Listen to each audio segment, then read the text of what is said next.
Once again, we are in Settles camp, and this is a place which is accommodating about 17,000 people. And this place camp used to be one of the biggest in the north, but as far as this time is concerned, we wanted to, most of the people want to leave, they want to go back to their homes, but then there are lots of conditions in place. For example, now, back in their homes, they feel that it's not yet secure enough. There are thugs in those places, and there are no hospitals in those places. There are no medical facilities as a whole. No schools for the children to go to. And above all, they're still scared of the security since the rebel has not yet, that LRA leader has not yet come back from where he is, and so the people feel threatened still. Besides, ever since people got confined into the place, they used to be to get some food from the world food and all that, but now that has reduced, and the government also wants people to go back to their homes, which is a good thing, but then back home people feel there is a lot of obstacles still, and that's why they have still remained into these camps and all that. So Rose, what does the government want to do with the camps, the IDP camps right now? Right now, they're planning to demolish the IDP camps, but then people still, as I said, they still feel threatened of the whole situation, and so they are still stuck in the place. And they're waiting for whatever will come their way. So the government is threatening to come in and bulldoze the whole, all of the mud huts that they have built. Yes. And how long have the people lived here? People have lived here ever since 1986. That's when the camp started. But then many were still living in their original homes.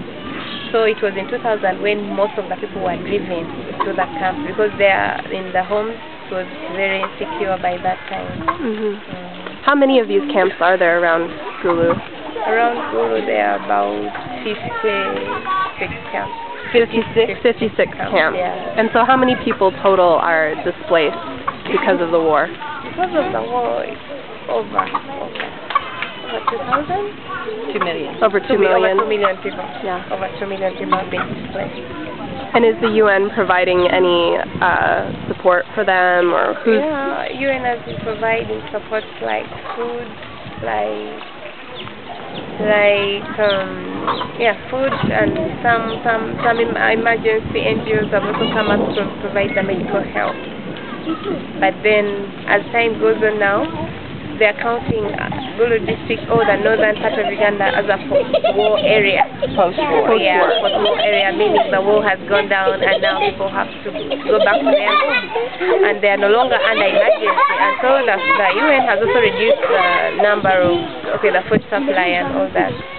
Does UN give food to orphans, head of households? No, the orphans, usually the child-headed households, they are not getting food because usually the food is given only to the elderly people, and most of the child-headed don't have the card that entitles them to get the food. So they have to have a card to get food from the UN, and the orphans don't have that card. The little orphans don't have. And how many children are typically living in an orphan household? How many? Like the number of orphans? Yes, like the number of people in each home. Like in each home, they're usually, most of them are like 6 kids. All living together. 6 kids living together with an elderly taking care of them. Older kid in the home. Wow. Thanks, Rose.